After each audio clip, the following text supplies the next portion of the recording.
जो लोग पूजा घर में मूर्तियों को रोजाना स्नान कराते हैं वे कान खोल करके सुन लें। श्री शिवाय नमस्तुभ्यम महाराज। आज का यह विषय जितना साधारण दिखाई देता है उतना है नहीं, क्योंकि अक्सर हम भक्ति में कुछ ऐसे कार्य कर बैठते हैं जो हमें पुण्य के स्थान पर अनजाने में दोष की ओर ले जाते हैं।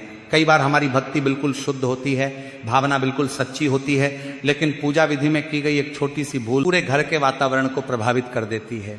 इसीलिए महाराज आज इस वीडियो में हम पूजा घर और मंदिर से जुड़े उन सभी सवालों पर विस्तार से बात करेंगे जो लगभग हर भक्त के मन में कभी ना कभी जरूर आते हैं। महाराज, क्या आपने कभी ये सोचा है कि हम रोज भगवान की पूजा तो करते हैं, लेकिन क्या हम सही तरीके से करते हैं? क्या मूर्तियों को रोज स्नान कराना वास्तव में आवश्यक है? क्या दीपक और घंटी को प्रतिदिन धोना सही है या नहीं? क्या दीपक से अगरबत्ती जलाना कहीं पाप तो नहीं है? क्या एक ही कमरे में मंदिर रखना उचित है? और यदि घर छोटा हो तो किन देवी देवताओं को अपने पूजा स्थान में अवश्य रखना चाहिए? ये है वे प्रश्न हैं जो लगभग हर भक्त के मन में कभी न कभी अवश्य आते हैं, लेकिन संकोच के कारण पूछ नहीं पाते हैं। तो महाराज, आज हम इन्हीं सवालों के उत्तर देंगे, लेकिन उससे पहले वीडियो को लाइक करें, चैनल को सब्सक्राइब करें और कमेंट बॉक्स में ओम नमः शिवाय या हर हर महादेव जरूर लिखें। अब महाराज, कई लोग डर के कारण पूजा करते हैं। उन्हें लगता है कि यदि पूजा में थोड़ी सी भी गलती हो गई तो भगवान नाराज हो जाएंगे। वहीं कुछ लोग ये सोचकर बिना नियम के पूजा करते हैं कि भगवान तो केवल भावना देखते हैं। लेकिन महाराज, शास्त्र ये बताते हैं कि भावना के साथ साथ मर्यादा और विधि का भी विशेष महत्व है।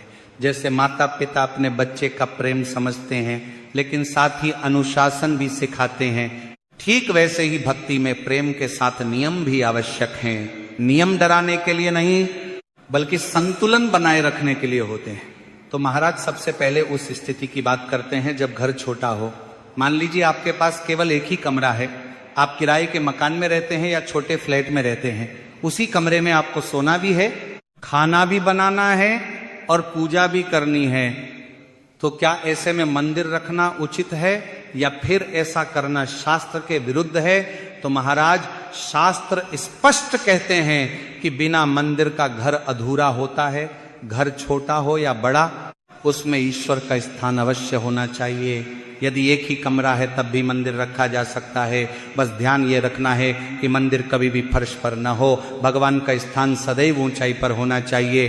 दीवार पर टंगा हुआ छोटा मंदिर हो या लकड़ी का एक छोटा आसन, वह स्वच्छ स्थान पर होना चाहिए। अब महाराज, यदि उसी कमरे में आप विश्राम भी करते हैं तो रात्रि में मंदिर के सामने पर्दा अवश्य होना चाहिए।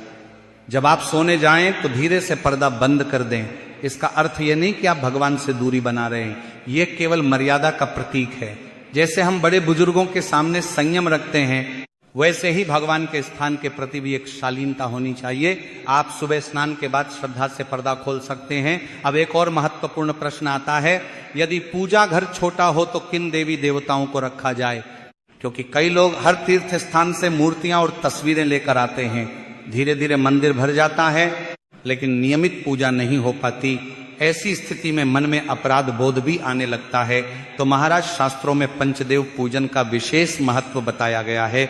यदि इन 5 प्रमुख देवताओं का पूजन किया जाए तो अन्य सभी देवताओं का आशीर्वाद भी प्राप्त होता है। सबसे पहले स्मरण किया जाता है भगवान गणेश का। किसी भी शुभ कार्य की शुरुआत उनके बिना पूर्ण नहीं मानी जाती है, इसलिए गणेश जी की प्रतिमा या तस्वीर अवश्य होनी चाहिए।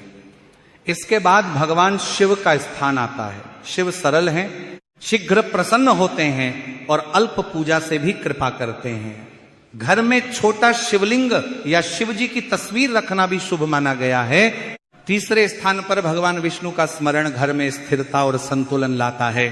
पालनकर्ता स्वरूप होने के कारण उनका पूजन जीवन में धैर्य और शांति देता है। चौथे स्थान पर माता लक्ष्मी का पूजन समृद्धि और सौभाग्य का कारण बनता है। जहां स्वच्छता और मर्यादा होती है, वहीं मां लक्ष्मी का स्थायी वास होता है। 5वें स्थान पर आप अपनी श्रद्धा अनुसार हनुमान जी या सूर्य देव को रख सकते हैं। हनुमान जी का स्मरण भय और बाधाओं को दूर करता है। सूर्य देव जीवन की ऊर्जा है। यदि आप नियमित रूप से सूर्य को जल अर्पित करते हैं तो शरीर और मन दोनों में सकारात्मकता बनी रहती है। अब महाराज, यदि मंदिर छोटा है तो इन्हीं तक सीमित रहना ही श्रेष्ठ है। पूजा संख्या से प्रभावशाली नहीं होती, बल्कि नियमितता और श्रद्धा से प्रभावशाली होती है। जितनी सेवा आप प्रतिदिन कर सकते हैं उतने ही देवताओं को स्थापित करें। अब एक अत्यंत महत्वपूर्ण विषय पर ध्यान दें। यदि आपके पूजा घर में कोई मूर्ति खंडित हो जाए, चटक जाए या तस्वीर फट जाए तो उसे पूजा स्थान पर रखना उचित नहीं माना गया है। इसका अर्थ ये नहीं कि भगवान नाराज हो जाते हैं, बल्कि खंडित वस्तु को शास्त्रों में अशुभ माना गया है, क्योंकि वह ऊर्जा का संतुलन बिगाड़ सकती है। ऐसी मूर्ति या तस्वीर को कभी भी कूड़े में नहीं फेंकना चाहिए, उसे स्वच्छ कपड़े में लपेटें, श्रद्धा से प्रणाम करें और फिर किसी बहते हुए जल में प्रवाहित करें। यदि नदी पास न हो तो किसी स्वच्छ जलाशय में प्रवाहित करें। अब महाराज, हम उस विषय पर आते हैं जिसके कारण यह पूरा संदेश देना आवश्यक हुआ। बहुत से घरों में एक परंपरा बन गई है कि रोज सुबह सभी मूर्तियों को उठाकर पानी से स्नान कराया जाए। कई लोग तो साबुन तक का उपयोग कर लेते हैं। उन्हें लगता है कि जितनी अधिक सफाई उतना अधिक पुण्य। लेकिन महाराज, यहाँ एक बहुत बड़ा भ्रम है जिसे समझना आवश्यक है। शास्त्रों के अनुसार सभी मूर्तियों को प्रतिदिन स्नान कराना आवश्यक नहीं होता है। केवल कुछ विशेष स्वरूप ऐसे हैं जिनका अभिषेक करना उचित माना गया है। जैसे घर में स्थापित छोटा शिवलिंग हो तो उसे प्रतिदिन शुद्ध जल अर्पित किया जा सकता है। शालिग्राम जी हो तो उसका भी जल से अभिषेक किया जाता है। और यदि किसी भक्त ने बाल स्वरूप लड्डू गोपाल की स्थापना की है तो उनकी सेवा में स्नान, वस्त्र परिवर्तन और भोग का विशेष नियम माना गया है।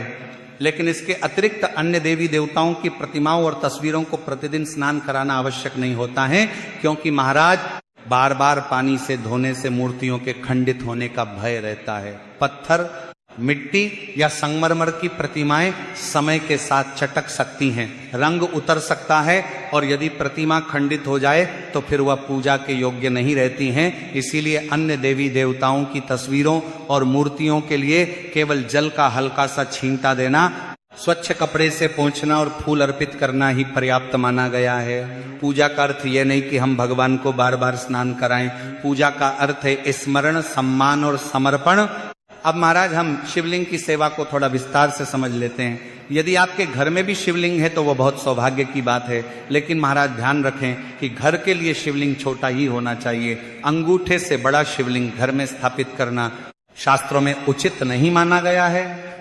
बड़े शिवलिंग की स्थापना मंदिरों में की जाती है, जहां नियमित विधि से विस्तृत पूजन संभव हो। घर में सरल पूजा ही श्रेष्ठ है। इसी के साथ शिवलिंग पर प्रतिदिन एक लोटा शुद्ध जल अर्पित करना पर्याप्त है। घंटों अभिषेक करना आवश्यक नहीं है। यदि समय हो तो दूध, दही, शहद आदि से विशेष अवसरों पर अभिषेक किया जा सकता है, लेकिन रोजमर्रा में केवल जल भी पर्याप्त है। भोलेनाथ भावना से प्रसन्न होते हैं, दिखावे से नहीं। अब महाराज, बात आती है लड्डू गोपाल जी की सेवा की। लड्डू गोपाल बाल स्वरूप हैं, उनकी सेवा बालक की तरह की जाती है।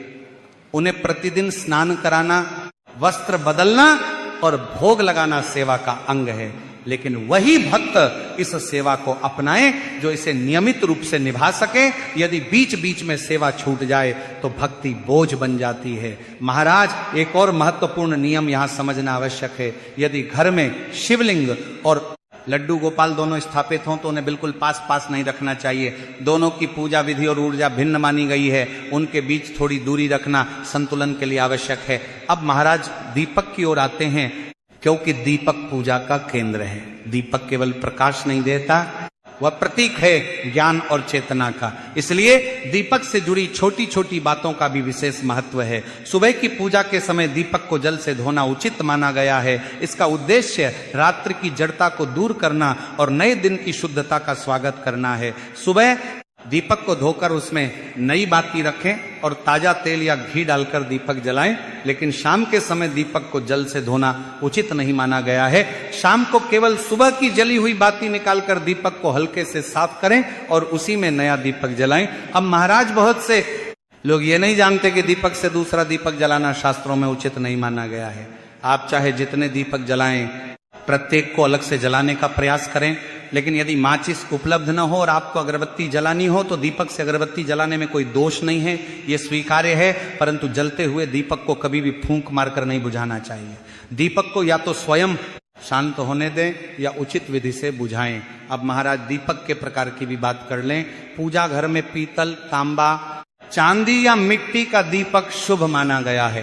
कांच और स्टील के दीपक पूजा के लिए उपयुक्त नहीं माने जाते हैं। पीतल का दीपक विशेष रूप से श्रेष्ठ माना गया है क्योंकि वह ऊर्जा को धारण करता है और शुद्ध करना भी सरल होता है।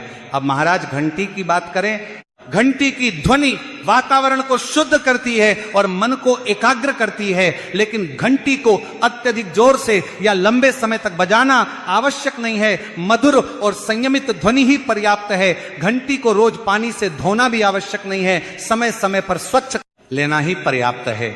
अब महाराज हम उस विषय की बात करते हैं जिसे बहुत कम लोग समझते हैं, लेकिन जिसका प्रभाव बहुत गहरा होता है, वह है पूजा घर में जल रखना।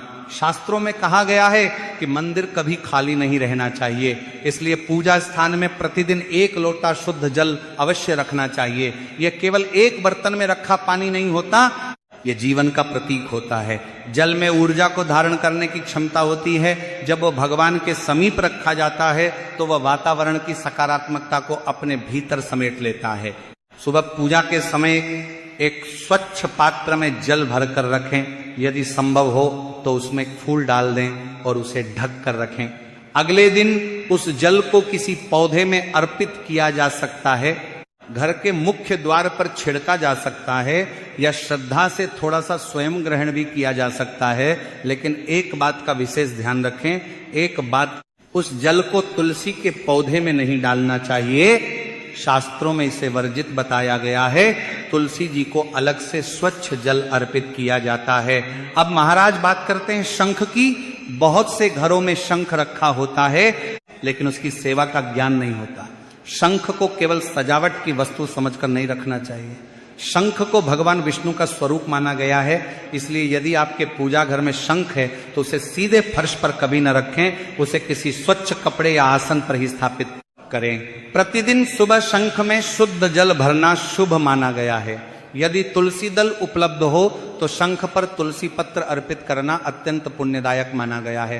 तुलसी और विष्णु का संबंध बहुत पवित्र है, इसलिए शंख पर तुलसी चढ़ाने से घर में सात्विकता बढ़ती है। लेकिन ध्यान रखें कि शंख को बार बार इधर उधर न घुमाएं, उसका स्थान स्थिर और सम्मानित होना चाहिए। अब महाराज भोग की बात करते हैं। कई लोग भ्रम में रहते हैं कि क्या हर देवता के लिए अलग अलग भोग लगाना आवश्यक है। सामान्य दिनों में ऐसा आवश्यक नहीं है। घर में जो भी सहज उपलब्ध हो, थोड़ी सी मिश्री, फल, गुड़ या घर का बना हुआ कोई सात्विक भोजन, वही सभी देवी देवताओं को अर्पित किया जा सकता है। भगवान मात्रा नहीं देखते, भावना देखते हैं। भोग का अर्थ यह नहीं कि बहुत अधिक पकवान हो। भोग का अर्थ है प्रेम से अर्पण विशेष अवसरों पर, जैसे एकादशी, पूर्णिमा या किसी व्रत के दिन। यदि आप चाहें तो विशेष रूप से भगवान विष्णु या हनुमान जी को अलग भोग लगा सकते हैं, लेकिन यह बाध्यता नहीं है, यह श्रद्धा का विषय है। भोग लगाते समय घंटी की मधुर ध्वनि करना शुभ माना गया है।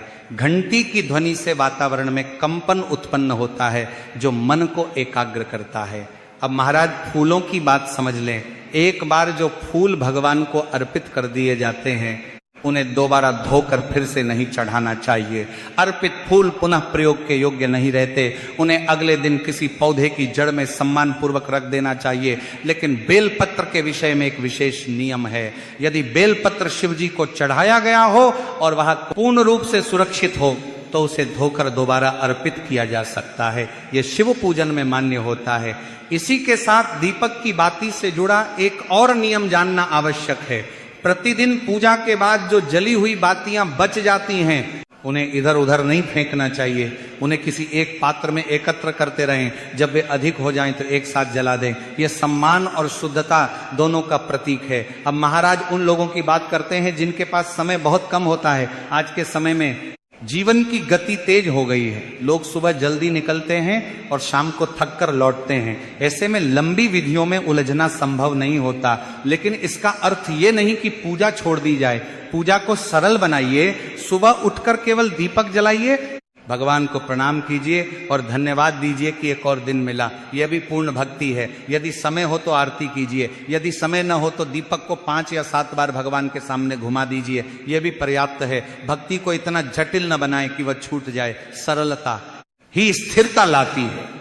अब महाराज हम उस विषय पर आते हैं जिस पर अक्सर घरों में धीरे से चर्चा होती है लेकिन खुलकर समझाया नहीं जाता। यह विषय विशेष रूप से माताओं और बहनों से जुड़ा है। मासिक धर्म के समय पूजा के नियम, इस विषय में बहुत भ्रम है, बहुत मतभेद हैं और कई बार अनावश्यक डर भी है। शास्त्रों के अनुसार मासिक धर्म के दिनों में स्त्री को विश्राम देना ही मुख्य उद्देश्य है। यह समय शरीर के लिए संवेदनशील होता है, इसलिए इन दिनों में मंदिर के कार्यों से विराम लेने की परंपरा बनाई गई। इसका अर्थ ये नहीं कि स्त्री अपवित्र है या भगवान उससे दूर हो जाते हैं। भगवान तो सर्वव्यापी हैं, वे भावना देखते हैं, लेकिन परंपरा का उद्देश्य शरीर को विश्राम देना और ऊर्जा का संतुलन बनाए रखना है। यदि घर में कोई अन्य सदस्य पूजा कर सकता है तो इन दिनों में वही पूजा कर ले। यदि ऐसा संभव न हो तो इन दिनों केवल मन से भगवान का नाम जप करना पर्याप्त है। भगवान का स्मरण करने में कोई दोष नहीं है। नाम जप, ध्यान और प्रार्थना मन से की जा सकती है। स्वयं पर मानसिक दबाव न बनाएं। भक्ति में तनाव नहीं होना चाहिए। अब महाराज पूजा के समापन की बात करते हैं। पूजा का अंतिम और महत्वपूर्ण भाग है आरती। आरती केवल एक गीत नहीं है, वह ऊर्जा का परिक्रमा है। जब हम दीपक को भगवान के सामने घुमाते हैं तो हम अपने जीवन के अंधकार को ज्ञान के प्रकाश से दूर करने का संकल्प लेते हैं। यदि समय हो तो पूर्ण आरती अवश्य करें, लेकिन यदि समय कम हो तो दीपक को 5 या 7 बार घुमा देना भी पर्याप्त है। अब महाराज एक बात और समझ लें, पूजा दिखावे के लिए नहीं होती है। कई लोग सोचते हैं कि जितनी अधिक वस्तुएं होंगी, जितनी अधिक विधियां होंगी, पूजा उतनी ही श्रेष्ठ होगी। लेकिन महाराज, पूजा की शक्ति उसकी सरलता में छिपी है। यदि पूजा भारी लगने लगे, यदि नियम बोझ लगने लगे तो समझ लीजिए कि कहीं न कहीं संतुलन बिगड़ रहा है। पूजा घर को हमेशा स्वच्छ रखें, वहां अनावश्यक वस्तुएं जमा न होने दें, समय समय पर मंदिर की सफाई करें, दीपक, घंटी, शंख और पात्रों को व्यवस्थित रखें। मंदिर में रखी हर वस्तु सम्मान की पात्र है, वहां बैठते समय मन शांत रखें। क्रोध, विवाद या नकारात्मक बातों को मंदिर के पास न लाएं। तो यदि आपको यह जानकारी उचित लगी हो तो वीडियो को लाइक करें, चैनल को सब्सक्राइब करें और कमेंट में ओम नमः शिवाय या हर हर महादेव जरूर लिखें। धन्यवाद।